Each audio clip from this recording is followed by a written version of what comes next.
Hello. So let's talk about the notion of belonging and the impact of not feeling a sense of belonging. So to start with, I'm going to start by saying that belonging and fitting in are different. So belonging is an inherent sense that we have a right to be in the space as we are. Fitting in is that we must earn our place in this setting through doing things or behaving or being in a way that this setting believes is appropriate. That's where we hear a lot about organisational cultures. We hear a lot about bullying, where there's something focused on the difference and seeing the difference as a negative or a defect rather than the difference being welcome as well. So that's where belonging is really key. And that's where a lot of organisations have done a lot of work around diversity. But if we look at it in a personal sense, our experience of belonging does always originate from our experience of family. And it originates from our experience, our early development experiences around how well we were accepted as we were.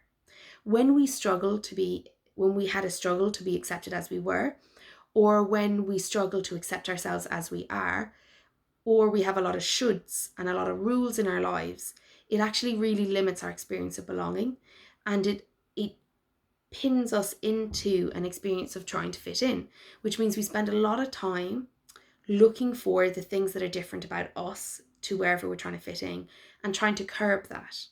It also results in us looking for what's wrong with us or attempting to achieve perfection. Whereas when we bring a sense of belonging with us, what we do is we look for commonalities. We aren't looking for everything to be the same. We aren't looking to all agree with something. We're just looking for commonalities, because when we see the commonalities, we have a sense of acceptance. What's really important is the difference between belonging and fitting in is belonging doesn't require you to hide parts of yourself, whereas fitting in often does.